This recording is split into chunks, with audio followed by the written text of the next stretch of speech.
No. We might be going to somewhere else that isn't the place we're supposed to be going You're to. a lot brighter this week. Oh, yes. Would you believe I've only got one light on? I will take your word for it. We might be going. There we go. We're running. So this was a bit of a panic moment because Restream had stopped working. Stopped working. It's they've updated it again, or I don't know if something's updated. Either YouTube or Restream is updated, and the event I had set up would not connect. Oh, you're right, because I've got the little chat box on here, and normally it only ever says the connection thingy with the chat thing. Normally that says one of two. Today, for the first time in literally forever, it says 2 out of 2. Well, now when you link up, you can actually select the event on Restream from a drop-down box. Ooh. Whereas before you'd have to paste in the actual URL. Mm-hmm. So they've obviously done an update because I was like, wasn't working. I was like, I kept saying, so I thought I'll delete it and re-add it. And then I just like, oh, it's changed. Restream, you could at least say this old one is deprecated. Please re-add it, rather than leave me guessing for like 5 minutes trying to work out why it wasn't working. Technology, mate. It's supposed to be idiot proof. Have you noticed how as they try to make things more user friendly, they just break everything? Yeah, I've also just noticed on the title for our podcast or the title for the podcast for Twitch is podcast episode 172 live 14th of July. So, wait. Oops. Wait. Yeah, have I turned up early or late? You're very late. Live. There we go. Oh, well. There we go. I've updated the stream name now, so it's actually correct. Excellent. Excellent. How have you been, Skazz? I'm alive. I have a graphics card. You have. You telling me about the graphics card off stream. Just one thing before we carry on. I'm apologising in advance to all our audio listeners. My audio is going to be pretty shit this episode because I'm using a backup microphone and it's pretty darn noisy. I'm sorry, Skazz. You're going to have great fun noise reducing this. It's going to sound terrible. Even if I do noise reduction on it, it's going to be terrible. But it's going to be absolutely horrible. But do you actually have another backup mic, or is that the only other microphone you have? I have got another backup mic, but it's the exact same model as this mic. Wait, why have you got... Because I bought a pair of mics once to do some recordings. I wanted to have more people round with microphones. I bought a pair of mics to record audio in 2 different places, and so because obviously I had a recorder that could take 2 inputs, so I could have stereo. So I had 2 mics. Why don't you just use the Zoom then? That's a good point actually. Because it's got microphones on the top. Yeah, that's a very good point. I completely forgot about that. And those are pretty good. I completely forgot about that. That is a real good point. And you got your lapel, ain't you? You could plug that into the Zoom. I've got my wireless lapel as well. Oh, you posh motherfucker. I can just imagine that. Then Bram's like, yep, I'm just going to go walk off back here and check this shit out. Yeah, I mean, I bought myself a Rode wireless mic setup last year. You rich bastard. It's fantastic. It is so nice because we were using to film some videos. We were doing the old camera audio, then recording onto a lapel mic to a separate record and doing like a clap to sync the audio up. Yeah, sync claps, yeah. It's such a pain. The Rode mic, you put the transmitter on it, put the receiver on the camera, plug it straight in. Bro, that's such a pain. Yet we live in a time when the software automatically syncs our audio now. It does. It's still a few clicks, isn't it? Oh, so, mate, them clicks. Oh, mate. Hey, right, I'm saving the lifespan of my mouse by at least a few days. Well, because it's getting clicked less often. Totally. Totally. Well worth it. As long as I don't start playing StarCraft, I'm all right. Oh, mate. All that time he saved by having the wireless microphone set up would probably last you what? The intro to a StarCraft match? Exactly. So, it's absolutely fun. The audio is so nice, and it's lovely. Now, let's get this, audio listeners, audio viewers. The audio is so nice, but I'm not going to use it for you. Well, that involved more plugging things in. And I want to make sure that the jacks on my computer last that little bit longer. Yeah, I got the wear and tear on the jacks. That's bad for them. Oh, mate. You can't do that. Mate. Fucking hell. So the other good thing is when I get because I should have a big bill being paid soon, and when I do, I should be able to get myself a new camera. I can buy another receiver. Oh, a new camera. Yeah, I linked you to it a few months ago. So what do you think of this? And you said it looks all right. Oh, the I'm trying to think. I can't remember what it's a Canon something, 4K camera. Yeah, that do you. That do you. That'll be the A-roll camera, and then I'll post the render out at 1080p, but it means I can like zoom in and stuff with it. Yeah, what I'm thinking. You can crop in. Exactly. Because everyone does that. As soon as they get access to 4K, they're like, fuck it, I'm going to shoot wide, and I'm going to crop in for everything I need. Yeah, but it's handy for that sort of thing. And then I'm going to use my other camera as a B-roll camera, but I'm going to get another receiver for it, so the audio matches up. Can you do that? Have two? Yeah, just on the same channel. Oh yeah, fair point. Fair point. I didn't even think of that. Because it's just like radio receiver, isn't it? That should be a good tell for people as to how long it's been since I've used any of my proper audio equipment on camera. Radio? What is this radio malarkey?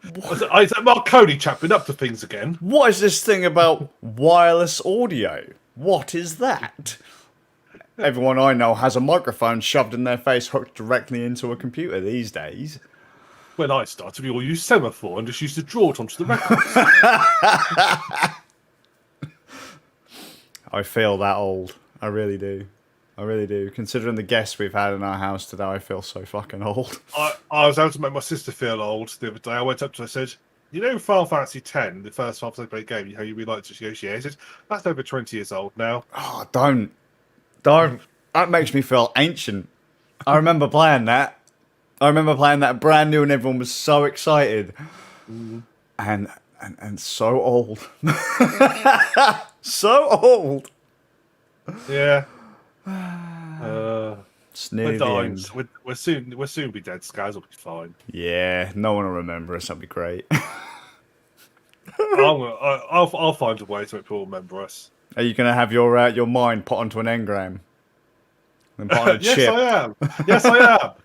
Neatly split it to what we've done, because that's basically what I've been playing still. Same. Have you got to the ending yet? Oh, we're talking about Cyberpunk, in case anyone's curious. Yeah, no, I'm doing my thing where I do all the side missions. Oh, God. You know how I do. I've got a spreadsheet now. A spreadsheet? I've got a spreadsheet. I've got a spreadsheet of all the missions. Like I went on the wiki, got all the missions listed up, and I track which ones I've done. And do you know what so I play Cyberpunk now, according to the in-game counter, about 55 hours according to the in-game counter. Yeah. What percentage do you think I'm at? Pretty low, if I had to be honest. Oh, let me have a look. Open recent. I am so across the board, including. So I'm not counting the NCPD scanner hassles because they're quite boring. So I'm not bothering with those. Right. But gigs, side jobs, and story across the board. Overall, I'm at 68% complete. Right. Story, I'm about 48%. Side jobs, about 58% complete. Gigs, I'm 88% complete. 40-odd% on story? 48%. Surely your counter says 90%. Main storyline is the leftmost counter. That should be at 90 60. at least. No. This is my spreadsheet. Don't forget. No, I'm just saying, like you've probably only got one mission left. No, I'm only 48% through. I'm not even through Act 2 yet. What? I know. Where? Well, What? there we go. Let me just switch over to the disk keyboard. Where? Nah, this can't be right. Ram, I've got 6 of 7 endings now.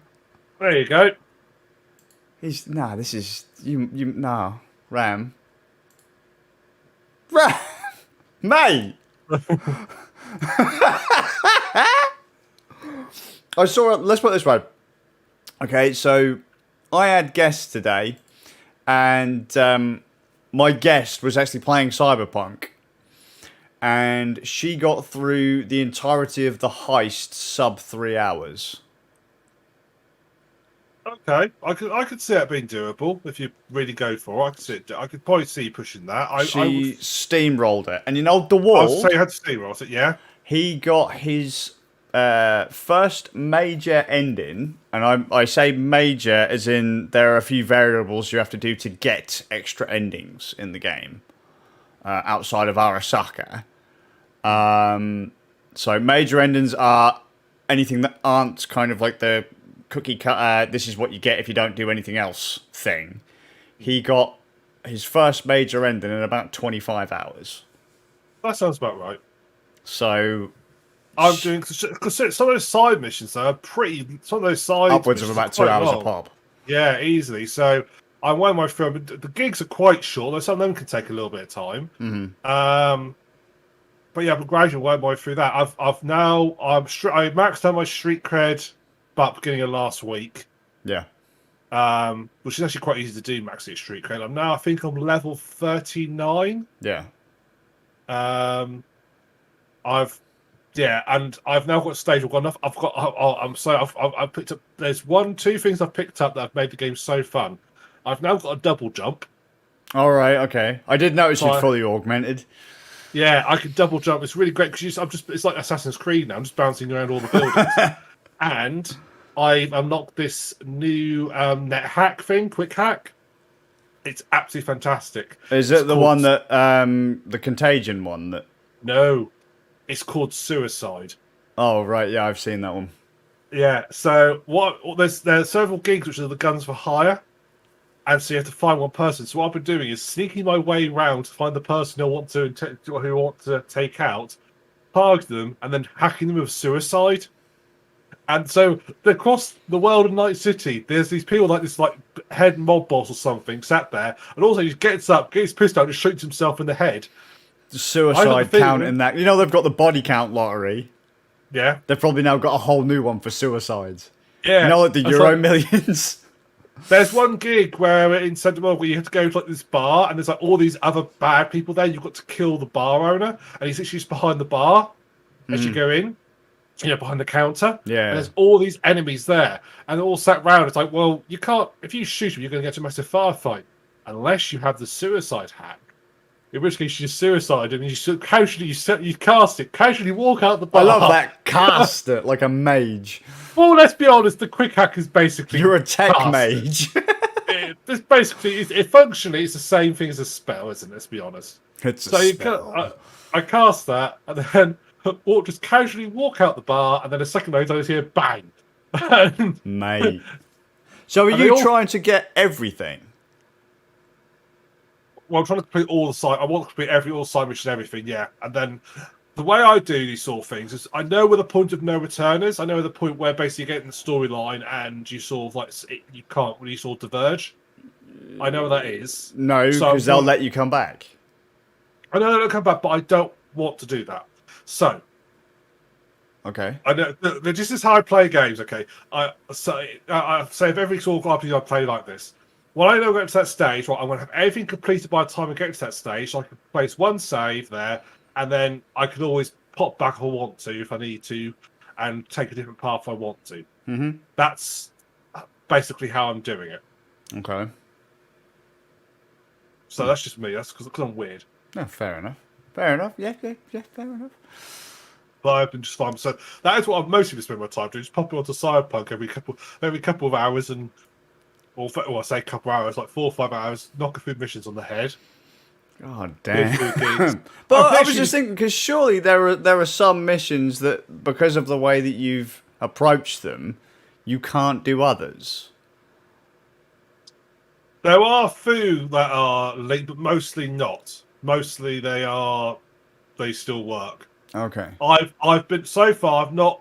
I believe there are a couple like that. So there's only one mission which I've actually failed, and can't go back. But I put that as a completed mission because I can't go back, and I can't restart the game just to do that one mission. Okay.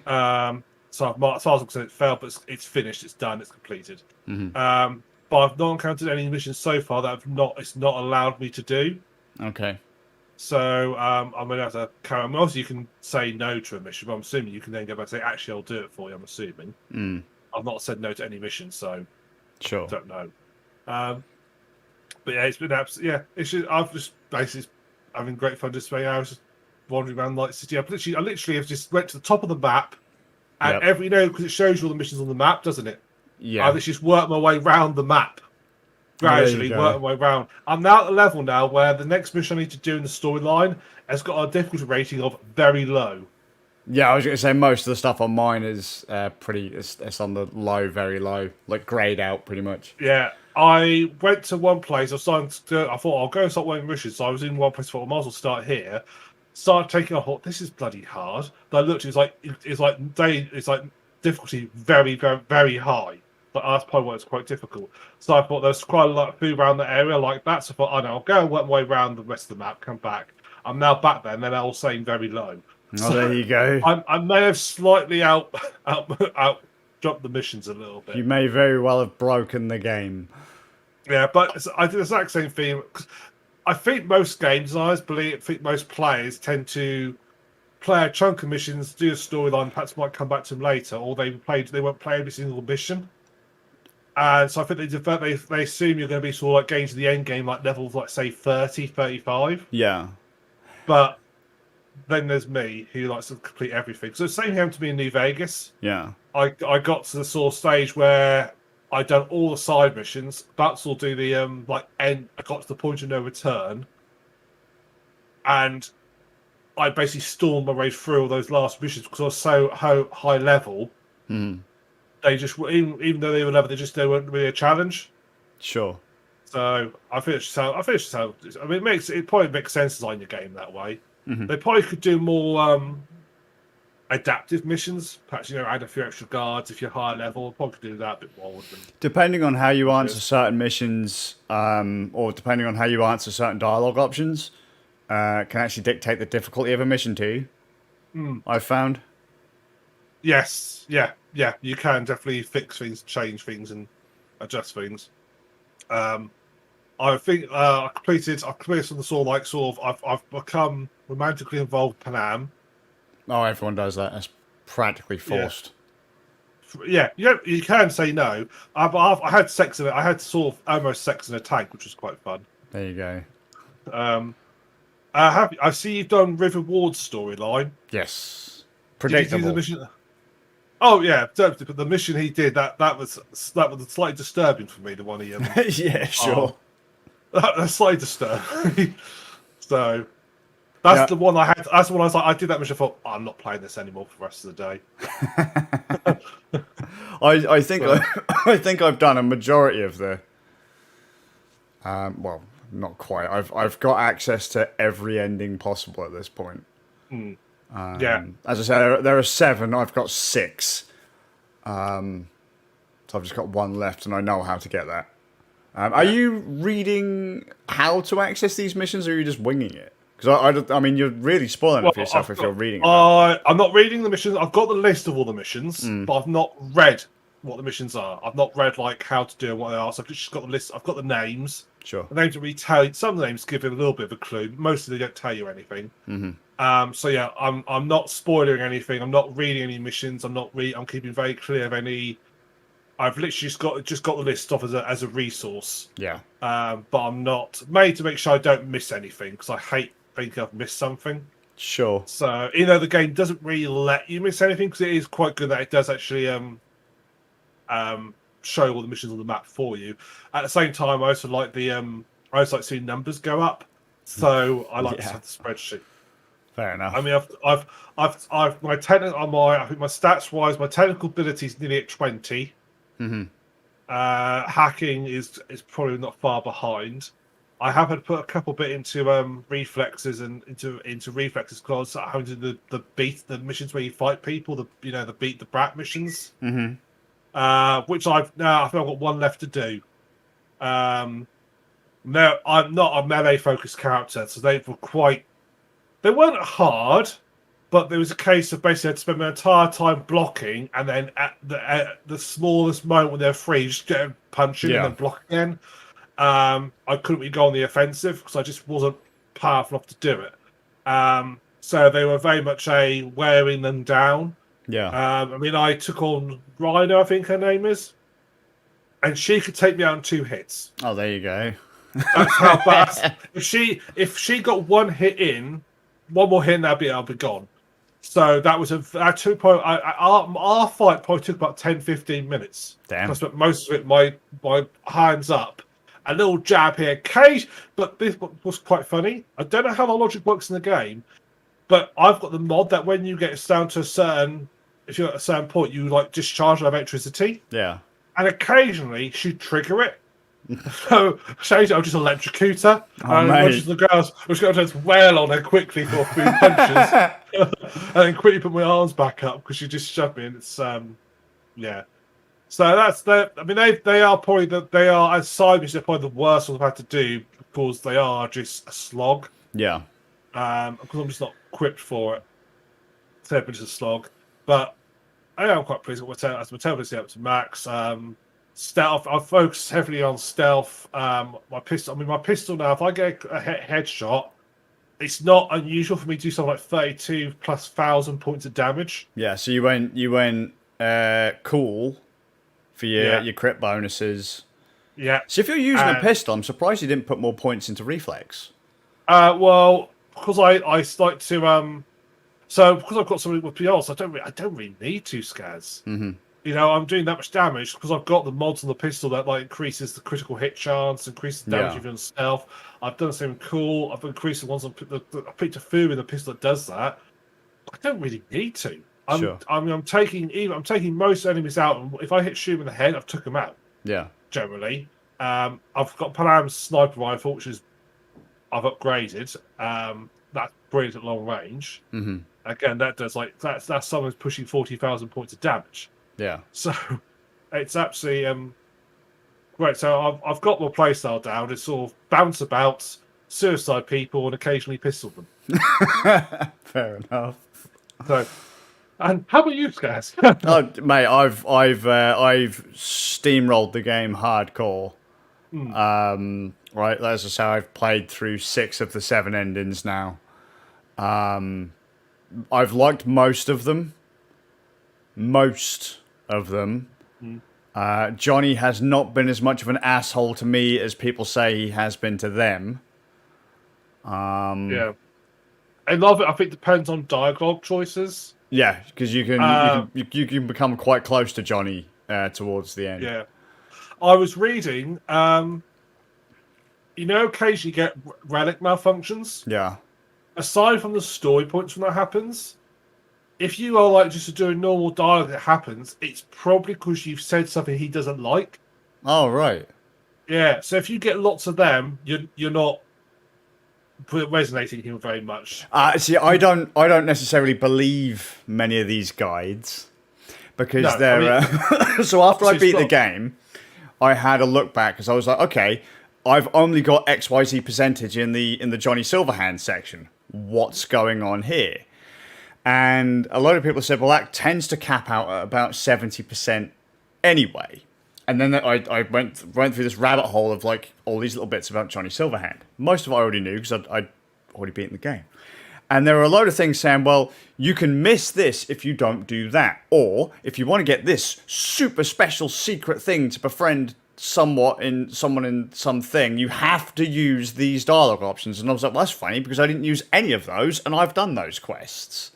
So people have got no fucking idea because there's far too many options. There's far too many paths for people to really be sure. So they're just guessing. A lot of people are just guessing how they think the game actually works. They're not even close. Yeah. But you know, I've had a fair bit of fun. I mean, a load of people said to me, "Oh, well, there's no way in hell you can get this again." And I was like, "Well, that's funny because I've got live stream footage of me doing just that, going back and getting this thing that you said I can't get." So as I say, I don't put too much salt in what people say online about. I've not encountered it. Apart from one film, I've not had anything I couldn't do. I'm not sure how it works the single player. I'm not sure. Does it? So single player, when the sort of once the sort get to Act 3, do you have to? Is there like once you go on a certain route of missions, you can't do the others, or can you still do all the missions available in that act? Nothing seems to really change. There's Okay. one point where the game goes, "Hey yo, if you go any further, you can't come back." But once you actually finish that mission, it goes, "Okay, we've now reloaded you back to just before when you went and did that thing. Go and do as many of the gigs and side missions and that as you want." Oh, okay. So it doesn't stop you at all, really. Not that I've seen. There are a few branching paths, like if you don't do a certain thing at a certain time, not like mission wise, but like choice wise. So let's say, for example, I choose to stuff a baseball bat up some geezer's backside. That might close down an entire extra section of quests, but outside of that, I've not seen anything that really kind of locks what I can and can't do. You're guaranteed to miss something. There's just too much not to miss something. Yeah. But as I say, even if you're following a guide, just answering a question incorrectly can be enough to stop certain characters from talking to you. I've been told like there are ways to make some characters, like depending on what your actions are in some missions, will actually stop some characters from talking to you at all ever again. So maybe be careful of that, but don't look it up because it will ruin it for you. No, I don't. I do not. So I want to experience the game, so no, I don't do that. I might sometimes after I've done a few missions, I'll go and look at the ones I've already done. Mm-hmm. And that's treacherous to do that. But in general, I don't really look at those things until I complete the game. Yeah, and I usually have a little bit of a dive into them afterwards. Yeah, see what kind of stuff you might have missed, and or see what other options would what other routes would have took, how they took me, and so forth. And I've actually beat the game twice now. What, from start to finish? Yep. Cool. So, and it was interesting because my second time round, I ended up getting completely different stuff and extra missions that I hadn't done my first time round. Oh, cool. But I'm still keeping my first save because I prefer my character build and my loadout on those. That's probably going to be the one that I continue to dick around Night City in. Yeah. I think the trouble is when you play a game the second time, it's very easy to, even subconsciously, game the system a little bit to find yourself going, well, I don't really want that choice, but that choice will help me later down the line. Mm-hmm. And so it's very easy. Whereas when you play it fresh, as long as you don't look at guides, and so forth, you tend to be a bit more of your own honest opinion about things. You're going most what you would do, as it were. Same with character builds.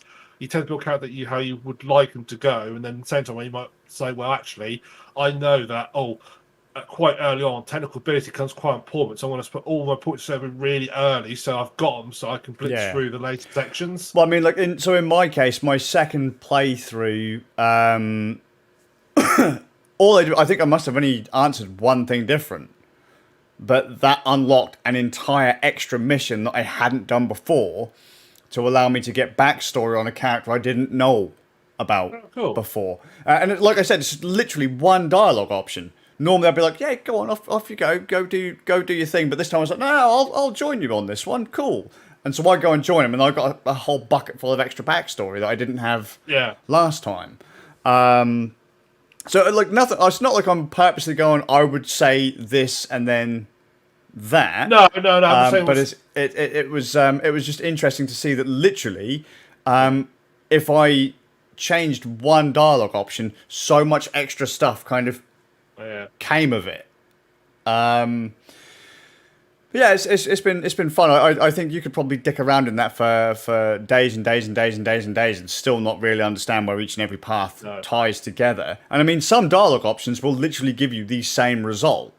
Or like you'll get that one piece that you immediately responded to will have a slightly different piece of dialogue, but will then tie directly into the exact same thing that every other bit of dialogue would say as well. Like the changes aren't really that significant on the surface.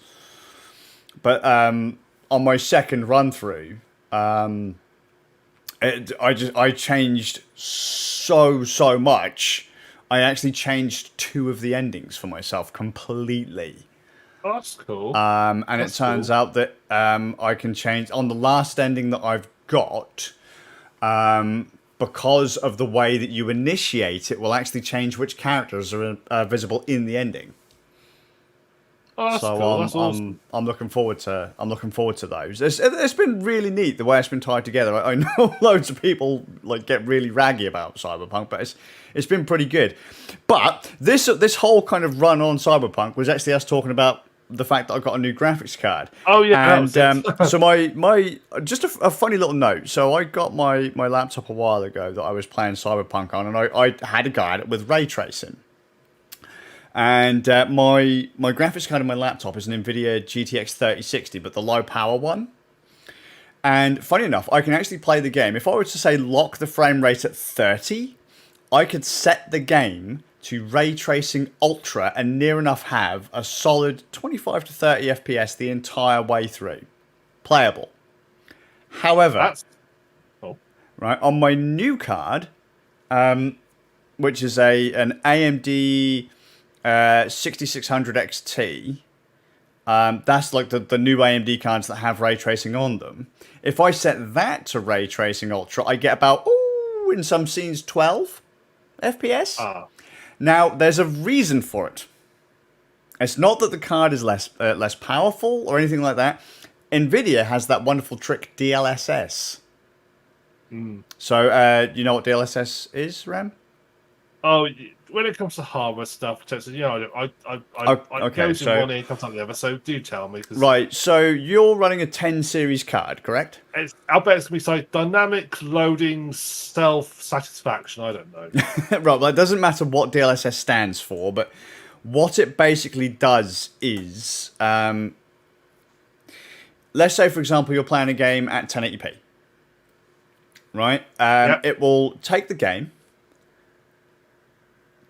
downsample the image to, I don't know, 720p, 480p, and then it will use fancy AI trickery to upsample the image back to 1080p, sharpening and all that kind of magic, right? To reconstruct the image, to make it look as close to 1080p as it can, but then you get that wonderful extra performance.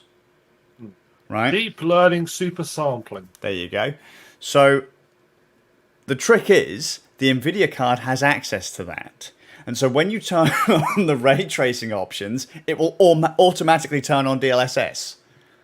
So instead of playing the game at 1080p with ray tracing, you might be only playing the game at, say, 480p with ray tracing, and then it will use this trickery to bring it back up to 1080p, which is why my laptop can play the game with ray tracing at that higher frame rate, whereas the AMD card doesn't have access to DLSS because it doesn't have the tensor cores required to do DLSS.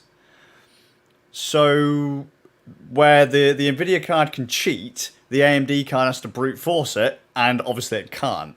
But I just thought that was an interesting way to look at the technology. Yeah. Interesting. It shows you actually what sort of like AI technology can do just without replacing raw horsepower. Yes, and the fact that literally it shows how heavy ray tracing actually is without this trickery. That you would probably actually need one of the highest end graphics cards on the market to be able to play Cyberpunk with ray tracing on without this trickery on at a decent frame rate. Because it's pretty intense, like how little you have to enable to tank that frame rate. But also how good some of those scenes look with ray tracing on. How different they look. Yeah, it does look amazing. It does look absolutely beautiful. Ray tracing. I mean, it's sort of like ray tracing is sort of like the next HDR, really, isn't it? It's although hopefully it won't have the issues that HDR had. With the ultra bright colours and blinding your eyes. Yeah, well, that's just Windows HDR is broken. Although actually, I do have issues with HDR on Cyberpunk. Actually, yes, broken. Down to it. Yeah, you get the cars have like the virtual screens, and and you just can't see. It's just Windows HDR is broken. Yeah. There was an issue if you played on console. Some console games, the HDR was horribly broken too, because they've really kind of half-assed how HDR works, or how they've implemented HDR in their games. Nier Automata was fucking terrible for it. Yeah. If you ever played that game, like, oh, well, look how great HDR is, that was a really crap example. Sea of Thieves is a pretty good example of how HDR works on PC and consoles, but a lot of games I've played, HDR is fucking terribly broken. Yeah. And I have 2 HDR displays right in front of me, so it's not like I'm not equipped for HDR. Yeah. If you don't have an HDR display, don't turn it on. I think the other issue as well is that so many when it first came out, a lot of developers rather overdid it. They had it set so it was just so blinding. Like it's like this is just unnaturally blinding. I played Oblivion at HDR, and some things like ultra, like the sheep are ultra bright white. They almost glowed. That's when I first brought it in. That's a terrible tone map. Then I wasn't even aware you had an HDR monitor. Oh no, I've got HDR on the card though. I've been playing HDR. No, I don't think the Motorsports HDR. I've never looked actually. I wouldn't turn it on.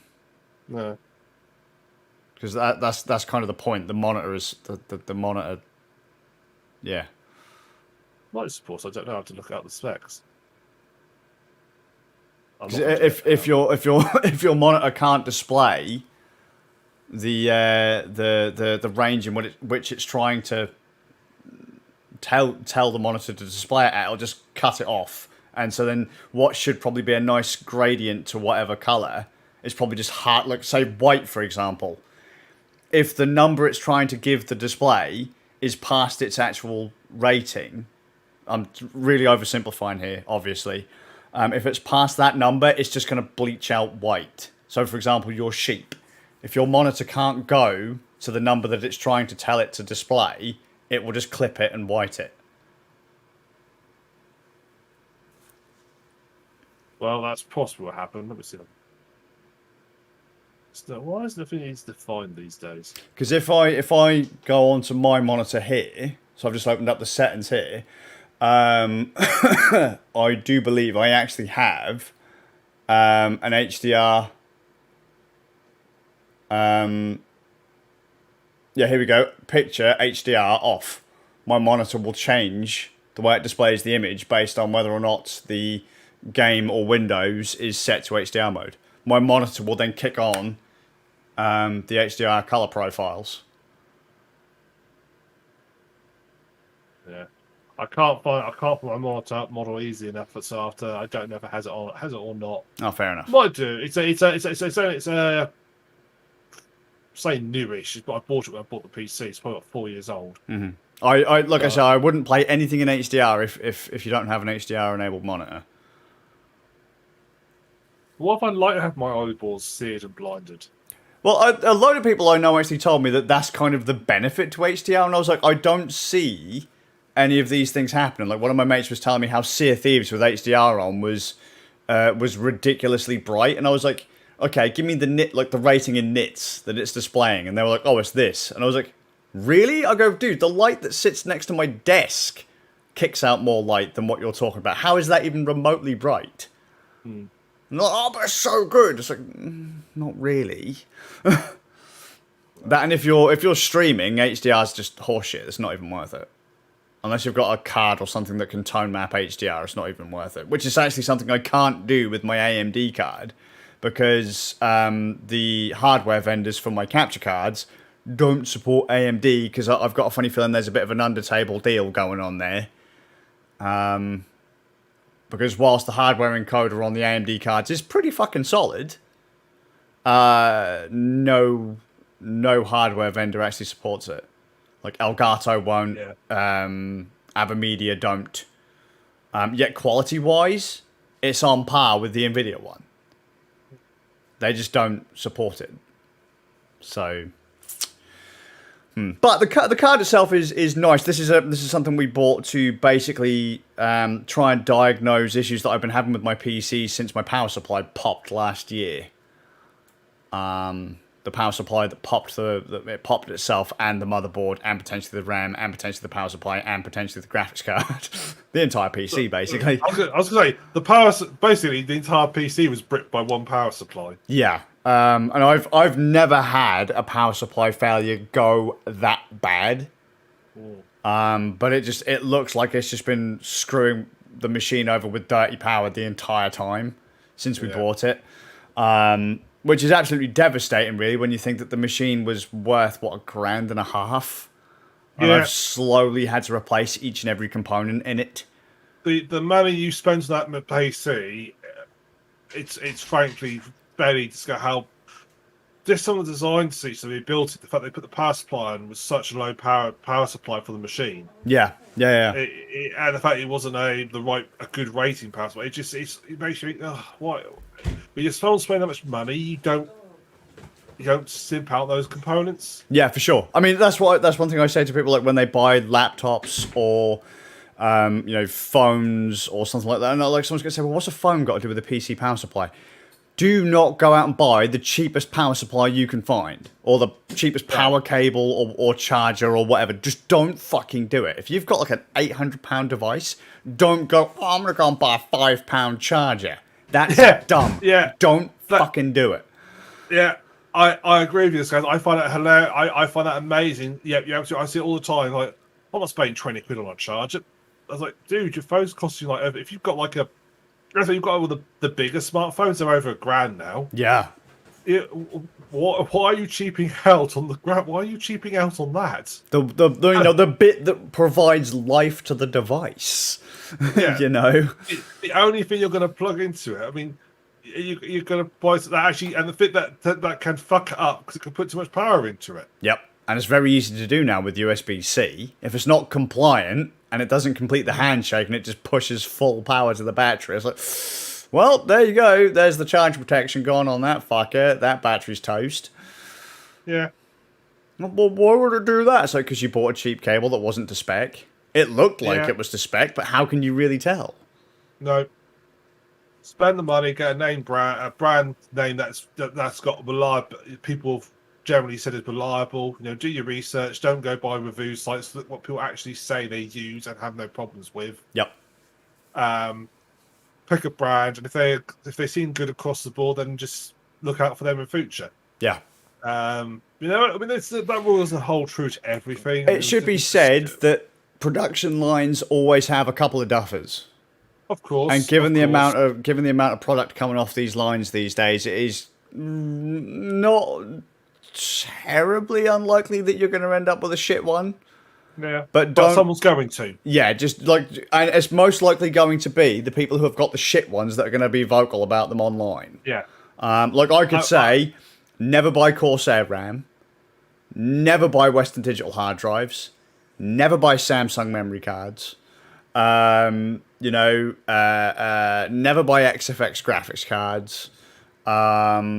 Be fair, Western Digital, they haven't got a great reputation. No, they don't. But it's I wouldn't buy Western Digital. No, I wouldn't. I wouldn't. Every hard drive we've had that's failed in the last few years has been WD. But I think if you look at Black Blaze's stats with the hard drives, Black Blaze is a backup company, by the way, folks. For anyone that doesn't know. Sorry, yeah. So they do go through a lot of hard drives and really torture drives. But yeah, it's like, a lot of people say don't buy Gigabyte, but then some people swear by Gigabyte. It's just I've always bought Gigabyte. The people who generally have, if you have an issue, you will complain about it. And I can say that in this rig, I've had 2 Gigabyte motherboards now. Yeah. 2 Gigabyte graphics cards. It just my monitor is a Gigabyte monitor, and I had to have a firmware update for it to stop it from dynamically changing the brightness. Yeah. There's always going to be problems somewhere. It's just how significant they are and how much of an issue they are to you. And whenever you look at a company that produces a range of products that are dissimilar, so a graphics card and monitor are although they are both about showing you things, they are very different. Oh, yes. The people who design that monitor are not going to be the same people who design the graphics card. And not going to be the same people that design your motherboard. Exactly. And the power delivery on your motherboard. Exactly. So, okay, so I've always used Gigabyte for my motherboards. Yep. I've used them for years. Touch wood, they've never given me any trouble. Touch wood. But just because they make good motherboards does not mean they're going to make good other stuff. Yeah. There'll probably be some crossover, certain components, but generally not really. I mean, there are some bits of crossover, but not a lot. Well, it's like, so just as an example of that, okay, so when I bought my Asus laptop a few years back, I had a fan failure on the GPU. Now, someone say, oh, wait, no, don't buy Asus laptops. Well, I've since replaced the fan in that laptop, and it's been perfectly fucking fine. My mate DeWald bought an HP laptop. Near enough same issue. So wait, hang on a minute. Do we say that we just don't buy laptops now? Because what I'm saying is a fan can break in everything. Every brand of power supply can or will fail. Every brand of motherboard can or will fail. So just don't let a bad review put you off. Just be aware of it. Take it with a grain of salt, and see if the product does the product do what you want it to do. If the answer is yes, take a punt on it. If it's with if you're willing to take that risk, making the purchase kind of thing. My usual when I look at reviews, and when like reviews that has like used reviews, ignore 5-star, ignore 1-star. Yeah. Because 5-star has a good chance of being paid to put it out there. Yep. Or botted. Or botted. 1-star are people who usually have some pathetic complaints about something, or they're the unlucky ones who had. Amazon have 1-stars for how the postal service works. Exactly. I wish that you could delete that. I wish you could say. I wish that Amazon reviews are shit because they should say, "Can you give us a review of the product and then of delivery?" It's like, oh, I'm going to get 1-star because the Amazon delayed delivery by a day. Well, no, shut up. Yeah, exactly. Like you're not reviewing Amazon, you're not reviewing the postal service. You're supposed to be talking about the product, but people just can't seem to. They can't seem to separate that. There's like 3 different things there, and they can't seem to separate how all that works. I saw one review and it got really angry because it was like a review of a product, and it's like, I bought it thinking it was going to be 10 inches across. It's actually 12 inches across. I know the description says 12 inches across, but I thought it looked more like 10. 1-star. So you fucking... Yeah, learn to read. Learn to read. No, they read. They just chose to disregard it. They went, the supplier said it's 12 inches across. I don't believe you. And when they got it, hey, it's 12 inches across. Am I going to admit my fault, or should I blame the supplier anyway for supplying me exactly what they said they're going to? I'll blame them. So yeah, I could understand. Can I just say I can understand in some cases, like say for example, you buy a product from Amazon and all of a sudden you get it from Amazon EU and it comes through with an EU plug, and you're like, oh, for fuck's sake, this isn't what I wanted. I bought it from Amazon.co.uk. However, I have noticed that Amazon are now kind of a bit more forward with that, saying this product is coming from a different region. Although I do wish they kind of separated that stuff more. Like so let's say, for example, I wanted to buy something from European Amazon. I'd go to the French Amazon or something like that. Yeah. If I want something with a UK plug, I'll go to Amazon UK. If I want something for the US market, I'll go to Amazon. Some of that does come down to sellers, because I looked into Amazon selling a few months ago. I was setting up decent Amazon selling. And one of the things you do is you can basically restrict where your stuff goes and where you ship from. So a lot that I would say unless it's Amazon supplied, but if it's fulfilled by Amazon, which some stuff is not all immediately apparent it is, that could still be the seller's problem, the seller's fault. For sure. Which case this is open. But yeah, look at the 4-star reviews. There are people who give you more honest opinions of it. But yeah, ignore 5-star, ignore 1-star. That's my usual methodology. Yeah. So in the grand scheme of things, I got a new graphics card.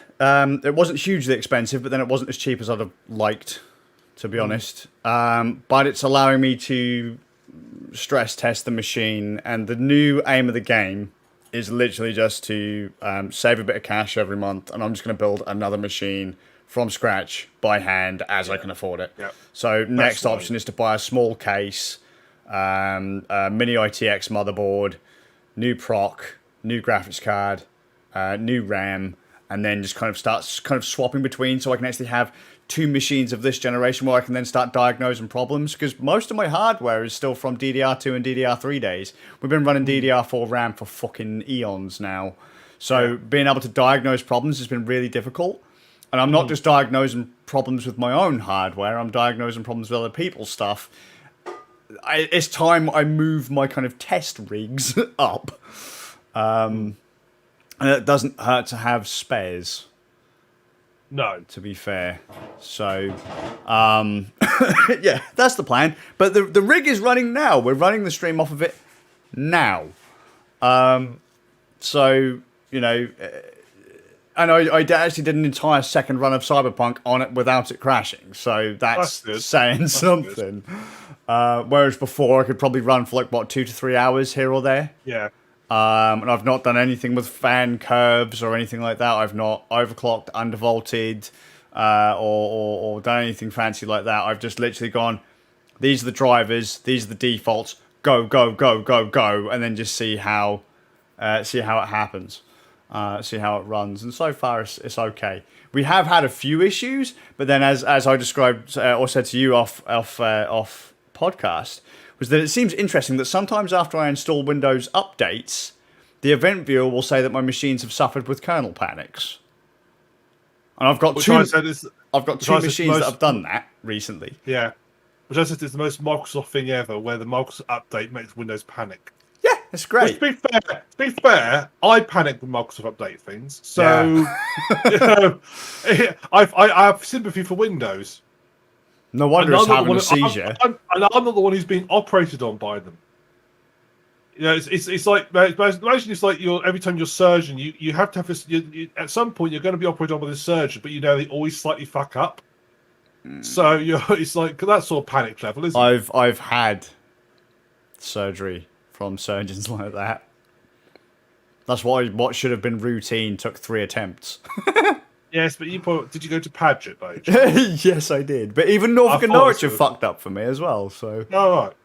I always said, whatever happens, unless I'm like literally got minutes to live, take me to Norfolk and Norwich. Yeah, I've had a fucked up surgery from Norfolk and Norwich, and I've had a couple from Paget. That said, they're not bad at everything. If it weren't for Paget, I'd have been dead many a time over. So. Yeah. To be fair, I have had an operation at Paget. They cut what they were meant to cut, so it's all right. Yeah, they got the line dotted in the right place. They got the line correct place. Yeah, it's all okay. It's all fine. I remember I went in for leg surgery once, and the guy was like, right, left or right leg, and he looks at my notes, right, and he goes, and then he gets the marker pen and marks up the wrong leg, and I was like, mate, go get yourself an alcohol wipe and try again. I was like, because I can assure you, you've just done that wrong. Regardless of how much medical training you've had, that ain't the right one. No, it is the right. No, it's the left one. But I said it was the right one. No, it's the left. No. I said it's not the right one. It's and then becomes a sketch. So read your notes, and then I will tell you what I came in here for, and I will. Oh, mate, I had a head of department argue with me once at the Paget. Head of department, I'm there on the slab, ready to be operated on.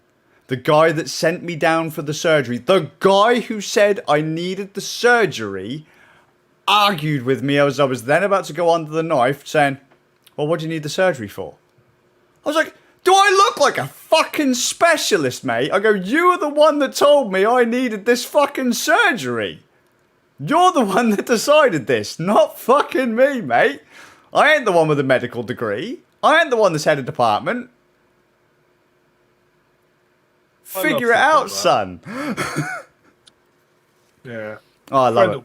A friend at work, one of her kids has been out Paget last day for scans. Like, they're really worried about her. She's been in and out, like, last 2 weeks, been in and out every day. Yeah. And then they had a different consultant come in, like more head consultant come and have a look. And he comes back and says, I'm awfully sorry, it's been a mistake, you're absolutely fine. In and out for days, all the worry and so forth, and no, absolutely fine. Paget, you're an amazing hospital. I'm surprised they haven't given me my own wing yet. Well, I've got a friend of mine. He's constantly injuring himself in Auguest Hospital. We've said he's got the stage now. Where Norfolk Norwich have got a car park space ready for him. Yeah, that's pretty much how I felt with the Paget a few years back. So, well, soon you'll be changing it from the James Paget to the Skazz hospital. That would actually explain a lot of things. It was called the Skazz hospital. Yeah, the Skazz just came always fucking university hospital. That is actually what's called the Skazz came fucking university hospital. Yeah, it's like, oh shit. Because we are always practicing. We're never not practicing. Yeah. The janitor wants to have a go today, so we said he'd come and try. Yeah, he figured it'd be he's looking to up his income. He figured he'd take a crack at it. Don't worry. Made him wash his hands. Let's see if he's up to snuff. We even made him wear a mask. I mean, there's so many people arguing about wearing a mask. I mean, he decided it wasn't necessary, but we said he had to. So Anyway. Graphics card in, diagnosing problems. Gonna build a new PC at some point, so I'll have 50 PCs in this house now. You've got a server farm by now, really, haven't you? Well, you got to remember, I've got that server out in the garage, haven't I? Yeah, I've got that rack. I suppose Google haven't contacted you to outsource stuff to you. Well, them and Amazon, they're working on it. Yeah. We're working on the contract as we speak. Yeah. little Jeff Bezos has been calling you up, has he? Oh, Dread Pirate fucking Bezos. Yeah. Well, that's why I got these headphones as well a while ago, wasn't it? Because he called me up on his speed dial, and I was like, "What do you want now, Jeff? What do you want now, Jeff? I'm busy." And then and I've got old Gaben sitting here with the Steam Deck. It's like, mate, just not right now, all right? I'm busy. Yeah. Look, just so you know, just put your head into space. I don't care about your head in space, Jeff. I'm busy. It's like, for fuck's sake, mate, I'm playing Cyberpunk. Go away. And then Bill's like, what are we going to do with all these vaccines? Not now, Bill! It's like, figure it out. I've got stuff to do. Then Lizzie calls me. It's like, Liz, seriously, how many more of you have I got to say I'm fucking busy? If you keep calling me, I'm just going to press the big red button. Skazz is about your knighthood again. I don't care, Liz. You look so good as a sir. Listen here, love. All right, I've already got a top hat and monocle. I'm already doing it like a sir. Piss off. You need me more than I need you. Be gone. Credibility of this country be damned. I'm busy. And that's right. I put down the phone, disconnect everything, move on. New PC. That's the next game. Unless you lot are going to provide me with a new PC, piss off. Well, Jeff Bezos isn't made of money. He can't afford to keep placing the hardware in your machines. No, I know. This is the thing. It's like, come on. You want me to do things for you? Do something for me. You can't afford it? Then fuck off. Go back to playing with your dick in space or whatever it is you do. Just wasting my time. So, Ram, what have you been playing, mate? Well, I was trying to play a game on Xbox. Not the Xbox, the Xbox app. Wait, what? Right, the Xbox app. I was trying to play a game. I thought, I'll put that down. I want to play Limbo. I wanted to play it for a while. Went and download it. God, that's old. I know, it's very old, but I've never played it. I wanted to play it. Put and download it. And the app went white screen. Just crashed on me. No, mate. No. Tried to restart it? No. Tried to reboot the PC? No. Managed to get it. That's not true. For the first couple times, I managed to get back into it and tried to install it. Next time I tried to install it, it went to a white screen. Reboot the PC. Then when I went to it, didn't even get that far. It just didn't work at all. It's like, right, good. Tried to repair it. Tried to uninstall it. And today I'm trying to reinstall it, and it won't let me reinstall it now. So can you not? Because you said you're using the Xbox app. You are aware that you can install most of this stuff from the Windows 10 store, right? I used to use the store previously, and that was even worse. So I agree. That's what the Windows 10 store is. Why I stopped playing the Western version of Phantasy Star Online 2, because it's fucking broken. Yeah, so it's basically broken. So I couldn't do that. So I had to go for an alternative. Do you want to know how you fix these problems, just quickly? Do you know how you fix a Windows 10 store issue? Get a new computer. You're very close, actually, because sometimes the store will break an installation of an app. You will delete the app because the repair doesn't work and the other modes don't work, okay? So you remove the app, only to then find that for some reason Windows hasn't actually, or it has uninstalled the app, but it hasn't actually given you your space back. That space is still allocated to that install of that app. Even if you reinstall the app, it will just give itself more space. So your drive eventually gets smaller and smaller. The way to fix it is to nuke and repave. Awesome. So if you want to fix your Windows 10 store issues, get ready to reinstall Windows. Which is why I reinstall Windows on the regular. So yeah, what was it? What was your solution? I got Steam up, and Good call. but Steam won't let me down. I mean, Valve fixed this problem. Like Valve made it work 15 years ago. So come on, Microsoft. Microsoft can barely get a working operating system together. That's why Steam are like, Valve's like, mate, Gabe's like, fuck this, mate. Windows? Let's make our own operating system. Let's Steam OS, Linux, we'll just work on a way to interpret API calls from Windowsy stuff to something Linux understands. Fuck off, Microsoft. And then it's like, that sounds like you're jumping through a lot of hoops to get this to work. Yes, but the alternative is to install Windows. And I'm sat there going, yep, I get where you're coming from. I get where you're coming from, Gabe, and I will join you on this jumping through hoops, this mission, this dog and pony fucking show. So I went on Steam. And you bought the game? No. Oh. So I'm not going to buy a game I can get for free. No, right. So, mate, that's what our mates in Russia are for. I know it's a backup plan. We shouldn't actually say that because I'm sure that someone in Russia will go, "We're not all pirates." It's like that's what all of our mates in the Caribbean are for. No, I was going to say no. I thought then the more I think is going to say we're not all your mates. Like, hey, don't start that, or I'm going to call up Kim and the Don. I mean, the Don can't really do a lot now, but no, we know he did a lot when he was in power, so it's not he can do less. Exactly, nothing's really changed any, has it? No. So. Well, Steve, it pops up a little box that says, "Hey, look, this game that you don't care about's out. Do you fancy playing it?" No. Close. I went to. I was clicking up. I clicked for novelty's sake, and it came up. Car Mechanic Simulator 2021. I thought, do I have the old one on my wish list? So I thought, I wonder what that's doing. So I went and looked. I knew I had Car Mechanic Simulator 2018 on my wish list. Ooh. And it was currently priced at £5.60. So I thought, fuck it. I downloaded it. So I'm playing Car Mechanic Simulator 2018. Fantastic. How was it? Yes. It's okay. Have they upgraded the roster for the 2021 version? I haven't even looked. I did. Are there new players and new teams? Are there new 5-star mechanics? Yeah, presumably. Has it got a new set of spanners? Yes. Yeah, you can. Yeah. So or was that DLC? Yeah.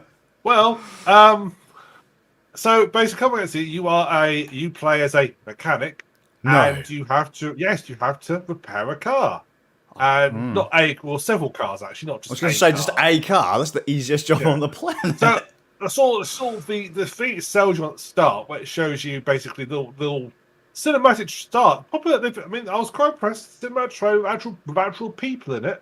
Actual human people. Yeah, they've actually gone as on modelling people for like the 30-second intro. I thought, oh, good on you, you did that. So throw the human people as opposed to what? Spaniels. Yes, exactly. As opposed to reptilians. And he goes to like this sort of random barn, and he buys an all American. It's the most American, or probably more Southern American thing when it comes to cars. He's like in this really old barn. And you can almost hear the banjo music playing, and he buys. It's got this like sort of the rock riff on it, as it were. And he buys this old. Because they all love those really sort of old 1970s sort of like super huge sports cars that like look quite ugly actually. The muscle cars. That like sort of that's it, muscle cars. And he buys a rusty one on the corner shed. He puts it onto a trailer and takes it away, and he buffs it all up and does it all up, and that's all and prepares it all and sells it on. So that's the intro. That's all it's saying to you. Hey, you're going to spend this game buying up cars, repairing them, doing them up, and selling them on. Cool.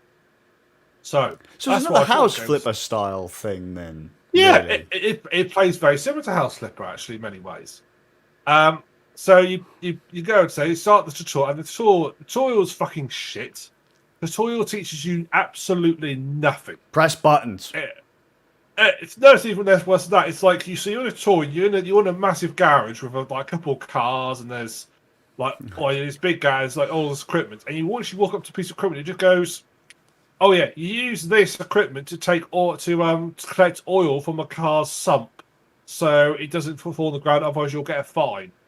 At no point does it tell you how to use that piece of equipment. It just tells you what it's for. It just tells you, yeah.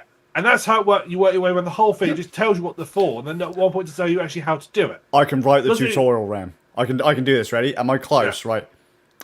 Tutorial mode. Click. Yeah. You are a mechanic of cars. You're wrong. You're wrong. You're wrong immediately. You Fix don't click. cars.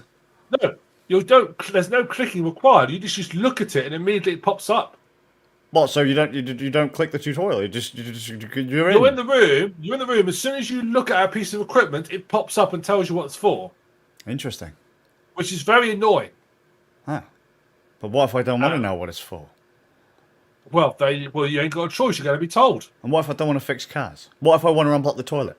Well, in the wrong car, you've bought the wrong game. Oh fuck. But yeah, it is pretty much like, okay, you use this to do this. Right? Okay, you're going to tell me how? No. Okay then. Press buttons. And then it's like sort of you get your car and you can pull it apart and off you go, and you can eventually take to a test drive once. So then you actually start the game proper.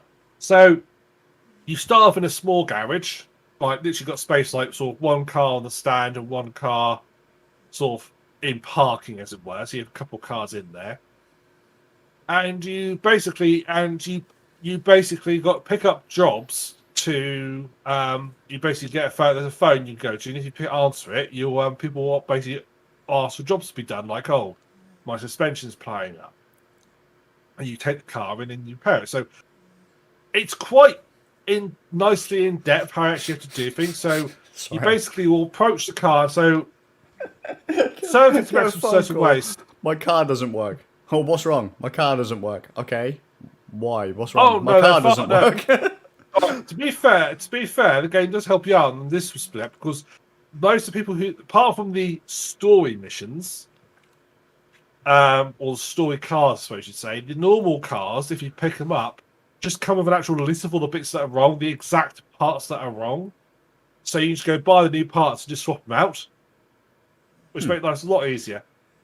So you pick the car up and like you have to put on a sort of stand. You lift and lower. Your basic tool is basically your stand. You know, the one that raises it up off the ground. Yeah. The lift jack, I suppose it's called. But you can upgrade those things later on. That allows you to sort of access from the car. Because certain things also you can only access from underneath. So like the exhaust system, you can only access from underneath. Or the suspension, you can only really access that if the car's not on the ground, because the wheels get in the way, gravity gets in the way. The engine bay, obviously, bloody physics. Engine you can access from above, because you can access some bits from underneath, but you can access most of it from above. So you basically will go there, and you literally have sort of the default mode when you approach the car. So you have to click to sort of select it, and then you basically click and hold to dismantle. So you will like click on the wheel, say, and it'll then show you the 5 bolts. You have to click on all the 5 bolts and hold to undo them all. The wheel will come off, and it'll get stored in your inventory. And then you gradually sort of like work your way down. So that works basically how House Flipper worked for installing things. How you used to install parts in the rooms and stuff like that. That's how it worked. Yeah. But it's that. So you basically have to work your way to dismantling parts of the car till you get to the damaged components, and then you can then go buy new components to replace them with the fresh stuff. To help you along the way, it has got other sort of modes that help you on. So your default mode is just looking like sort of this putting stuff apart. You can get an idea how damaged something is by how rusty it is. The more rusty it is, the more damaged it is. And once you take a part off, you'll then get, when it gets added to your inventory, it'll then tell you how damaged it is. So obviously, parts should be in 100% condition, and generally towards they get to like down to like 25% or less, they're considered replaceable. And you can also replace them. You can also have what they call examine mode. And if you use examine mode, you can basically, the car sort of goes into, if you've ever seen like an untextured, like render of an object, like in Blender or something, like untextured, just lots of grey boxes. It's like that. All parts just all get greyed out. But what you can do is, if you click and hold them, you'll examine it, and then it will change colour based on its conditions. So it'll go green for like new, yellow for like sort of wearing but okay, and then red for bad. So you can actually sort of like, rather before you dismantle anything, you can look at most of the parts first and work out what bits you need to. You can examine the car first. That's kind of neat, actually. You can actually examine and look at it and work out what bits need to be replaced. Because some of the story mission cars don't tell you what's wrong. Well, they'll give you an idea. They won't tell you what parts are wrong. You have to find them. Yeah. So you can sort of examine, look across. Certain things going to be examined by taking them off the car. So like anything that's like a motor, like a water pump or a steering pump, you can't examine on the vehicle easily because you can't like put past people look at it, so you have to take them off to examine it. You can also unlock tools, so like certain things like tire tread, you can't examine by default by just looking at it, but you can unlock a tire tread gauge, which will tell you all the tire conditions. You can also get little like the plug-in through the OBD2 computers that plug into your car, tell you the error code. You can unlock those to analyze the engine and so forth, and that'll find where errors. So you do some food bits. As you are doing this, you'll get replacing parts and so forth. You'll get like experience points, and experience points allow you to upgrade stats. So you can like examine things quicker, unscrew things quicker. But you can also unlock. This is how you unlock like your equipment. You can also unlock add-ons to your garage. So the first one you unlock is, so by default, you get oil sump to drain your oil into. You get a wheel balancing machine. A machine to take the tires off the wheels or tires off the rims. Yeah. And you have an engine hoist as well, which you can basically put an engine on outside the car so you can work on it easier and then put it back into the car. But the first upgrade you get basically gives you what they call it path testing, which I've not heard of before, but it's a bit like a rolling road. Have you ever seen it, or dynamo testing? Yeah, I know the things. Yeah, but this does more.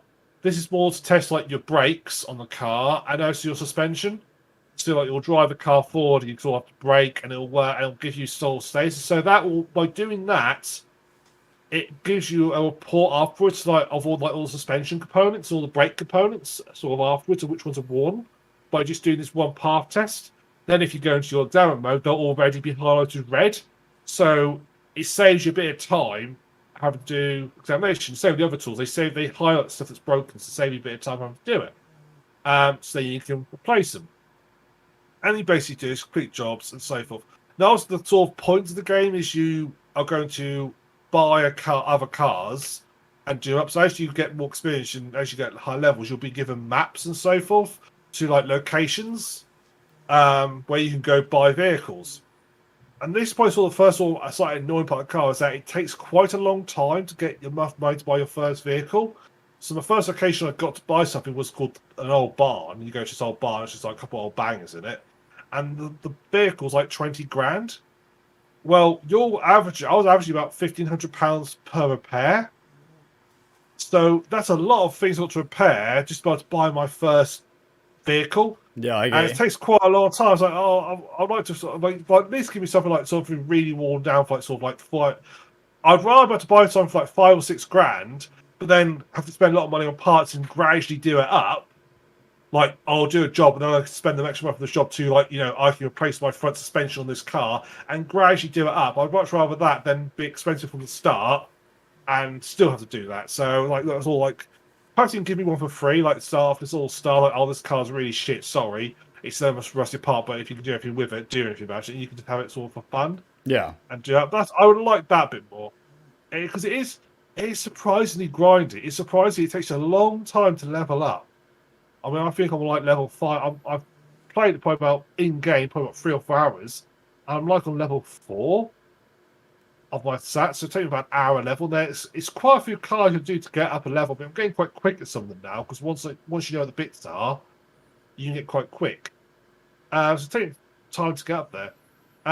It's actually quite nice because the components are different from vehicle to vehicle, so not all vehicles use the same components. So we did. I mean, it's not like real world where every car manufacturer has a different part for their types of part for their vehicles, and like the suspension lower arm on a Jaguar won't fit a Ford type. It's something like that, but they are like there's like some things that are like 4 or 5 different types of components. So they're like you have to can't much too much. I think what I would also like is some of the interfaces to find stuff that's a bit annoying. So when you examine a car of an order, when you first say you get a car that doesn't tell you what's wrong with it, you'll just get a list of like all the faults are with it. They won't tell you what they are. So you have like 10 blank spaces that says fault not found, problem not found. And as you find them through examining or putting apart, doing your testing, they'll get added to the list, so you know what you've got to replace. What I would really like is that when you go on the Caboose to buy it, is that if that was just a pop on the course, like, here's your shopping list of what you need. Because the only way to access that list is to go up to the car, look at the car, right click and go car details. If you're not looking at the car, you can't access that list. That's the only way to do it. So you sort of you end what I do, which is taking a photo on your phone, so you can go back to Jesus fucking Christ. Yeah, it's like why can't you just give me? Why can't it be? Because if I was an actual mechanic, I don't think the mechanic would keep going back to the car, looking, going, "Oh yeah, it's broken. I best go order it." They might, write stuff down. So I'll have like some sort of way of compiling a list before they went and ordered all the bits. Do you reckon that's a new feature on the new version? I hope so. I hope so, because that's what it is. Just give me a list, particularly when it's like different versions or something. Give me like a list of it, so I can just go to the and go, "Oh, I need this, this, this, and this." Oh, excellent. I think that's probably my biggest part of it is the interface is a little bit. It's a little bit not quite as good as it could be, and be fair. It's one of the things that'd be quite hard to refine. But little things like when you want to take something off, you sort of click and hold, and you get a little progress wheel that goes around, and when it gets to the end, it'll take it off or allow you to start taking it off or what have you. If I touch a component and if you try and take a component off that you can't yet, it will highlight the components in red that need to be removed first. Sometimes, though, you'll miss it. You won't notice it. And you sit there and you hold the mouse down, you watch the progress bar go round, then it goes boom at you and like, oh, I can't do that. Well, why make me wait for the progress bar? Just tell me immediately I can't do it. Yeah. Just little things. They're all really little niggly things. The list issue is really annoying. That's a little niggly thing, so I can't complain too much about that. It does annoy you after a while. But it's kind of fun, sort of putting parts up and putting it back together again. And it does. I mean, obviously, it certainly helps if you know a bit about vehicles and how they go together. Because you know roughly where you're looking for stuff and so forth. It's quite nice how they all differ, and you do find a case of this vehicle's it's got this type of engine. I know where those bits are of that engine. I know where I'm going to. So you do get a more experienced mechanic. I just wish they made you level up quicker. Yeah. Or like unlock things quicker, because it is quite a slog to get to where you want to go. I mean, the max level's 50. Oh. I ain't going to 50. I can show you that. It makes me wonder actually, because these kind of games were starting to become quite popular a few years back. Are they all made by the same people? I don't know if it feels very similar. If you said to me, is this made by the same people who made House Flipper, I would have said, without looking, I would have said yes. Well, I mean, like, because there's like, as you said, like, there's car mechanic simulator, PC building simulator, power wash simulator, drug dealer simulator. You're forgetting Street Sweeper Simulator. All of that, I was just curious because, as I said, they started to all become popular around the same time. Are they made by the same people? I'm now looking now.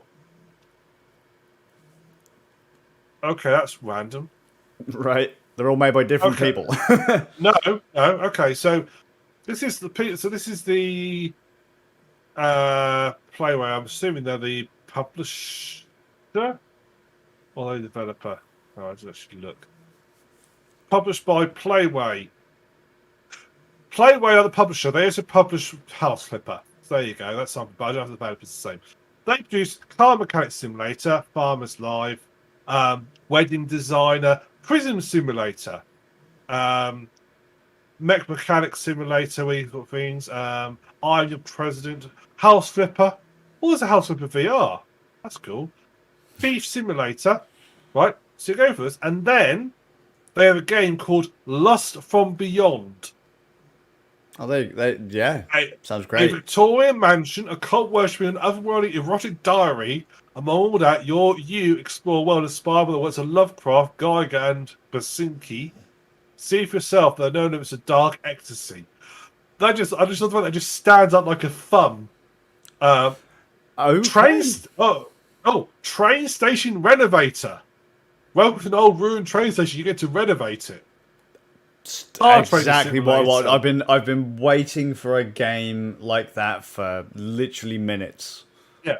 Tank mechanic simulator, cooking simulator, play mechanic simulator, ultimate fishing simulator. As Annie says here, getting yelled at by Brian Blessed Simulator 2022. Is that there? Not yet, but there's a lot of games here. Demolish and build, train mechanic simulator, truck mechanic simulator. Surgeon Simulator. No, Surgeon is not on there. Porn Star Simulator. No, that's not on there either. McDonald's Worker Simulator. Retail Worker Simulator. I wouldn't wish on anybody. No. Oh, well, but it's actually quite fun, to be fair. It's definitely.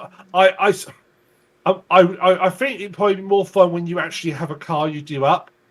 Yeah. Because you can like change the colour. But when you're preparing other people's cars, it's sort of like these should be paying away. So I wish I just had another car to do up straight away. Yeah. However, it's quite a neat, fun little game, and yeah, I say a few little nifty bits. But for £5.60, I ain't gonna play that hard because it is all because fun. You can play Limbo. Yeah. So I had to play. I thought I can't talk about Cyberpunk for another half an hour, but we did anyway. Yeah. So I'll talk about. I'll play something else. But yeah, cool. Blue Screen Simulator. That's your PC, isn't it? I was going to say it's just Windows. No, mate, my machine don't even blue screen. It doesn't even do that. You know they've got rid of the blue screen of death in the new version of Windows. What, in 11? Black now. What, so it just turns off? No, it's called a black screen of death. They kept so the acronym's the same. Oh, bless them. That's handy. I just want to throw out there, like, I mean, some of the blue screens you see on computers now are just like, it doesn't tell you anything. They never did. And then most machines, well, no, because they've come up with an error code. Now it comes with a QR code. But like most machines by default are set to just reboot after a few seconds. It's like, how the fuck am I supposed? The machines are so fast. Yeah. How am I supposed to get to a device with like am I supposed to have like a QR? Like, is there a QR scanner that comes with PCs now? No, you see what it is. That is phone camera reaction simulator. Just to test how good your reactions are to the blue screen coming up. God damn. That's it. One of the things I like. Some people on Reddit theorize that the actual programs Reddit theorize that they changed to black, and then they realized they forgot the hex code for the blue they used, so they decided to just leave it as black. Yeah. So. Oh, stupid Microsoft. Blue screen of death. Black screen of death. death. Bet they still haven't fixed the fucking store yet, have they? Well, it's to make you buy an Xbox, isn't it? But it works. Yeah, it works on the Xbox. There you go. So why doesn't it work on Windows? So I want you to buy an Xbox. But I've got one. Well, there you go. Then what are you complaining about? Because I want to install the thing on PC that I paid for. But why would you want to do that when you've got an Xbox? Because I don't carry my Xbox around in my backpack. That's your problem. You can do. No, I Buy a suppose bigger backpack. That's all my fault. I'm just channeling my innards that Microsoft Tech won't support. That's all my fault. I should have known. This is all my fault. Well, what did you build a PC for? It's like, I don't know. I'm sorry. Just walk away. Why do you install our software on your PC for? I mean, what a dumb thing to do. Why did you? Yeah. Why have you even tried to turn it on? Why did you spend money? Why did you do that? You could have You could What's have gone and done wrong with anything. you? I was like, I'm sorry. What's wrong with you? I just wanted to feel included. I want you to go sit in the corner of there, think about what you've done. We'll keep you in a fucking job, asshole. Yeah. Not good enough. And then as you walk away, say, and then this phone call, there'll be a short survey you complete. If you could just give me your honest opinion, give me a mark out of 5, it'd be grand. Oh, mate. Yeah. Microsoft fucking support simulator. It's just one. It's just one. Yeah, it's a chat box. There's only one word. There's only one response, which is "fuck you." 2 phrases. Have you tried turning it off and on again? Fuck you. Fucking chat has disconnected. Yeah. No service representatives are available at this time. Please try again later. Yeah. Yeah. So chat automatically gets through when someone says, "I have a problem," or "My computer doesn't." Have you tried Google? Yeah. Try Google. There'll be some random form where some person who's had an issue with his PC has somehow spent hours trying to debug it and has done some random series of moves which don't make any sense, and it's worked. But you almost, when you see this all post, you want to say to the person, "What prompted you to try that?" Like, okay, you had a problem with the game not loading, so you decided to reboot the USB driver for like a random component. Why did you get to that? How desperate were you to get to that stage?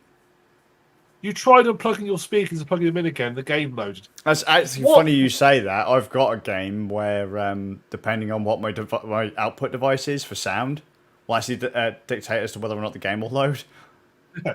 But you just sort of yourself, how desperate were you to get the game to one that you actually started trying these things? How far down the list was that option? Well, you know. For me these days, it's like, wait, shit, something's not working. Unplug everything from USB. That's, to be fair, very good. That's a very good straight strategy. Because fucking... If not, then I just kick the computer and just walk away. Well, it doesn't work. Give up. Go somewhere else. Go do something else. Just pretend you can read a book. Done. Day done.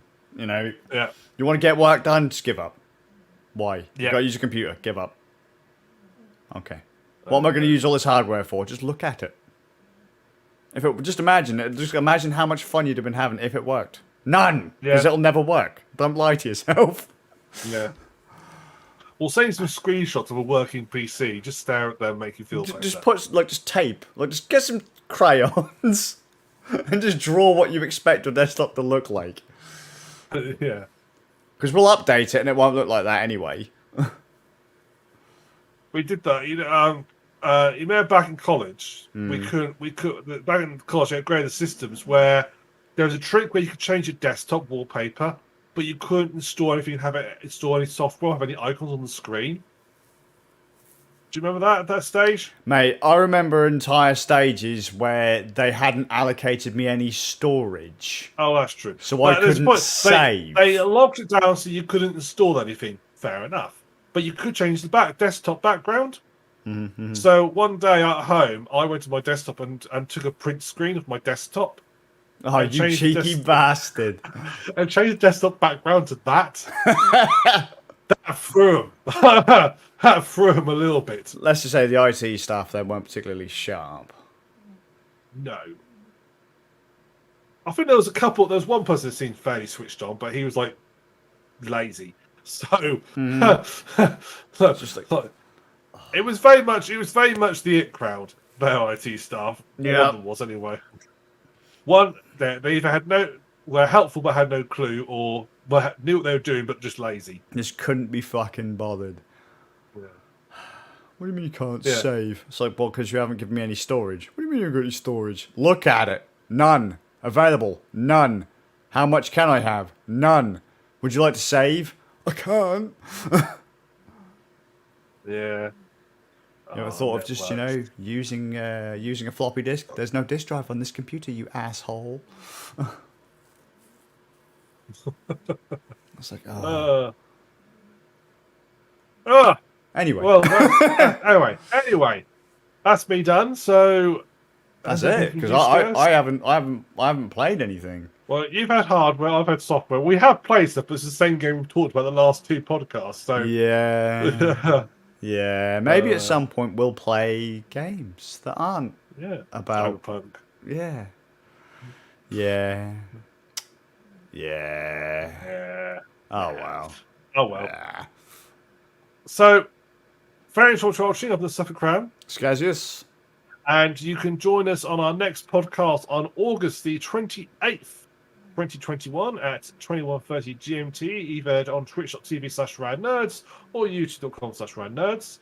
You can also join us for our games night this Tuesday at approximately 8:30. You can view us on twitch.tv/me, the Suffolk Ram, or which is actually just the Suffolk Ram. Please, I know someone will go, me, the Suffolk Ram.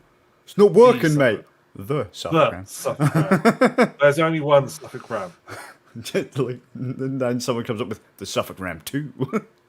Yeah. And I'm twitch.tv/Skazzius, SK4ZZI0US.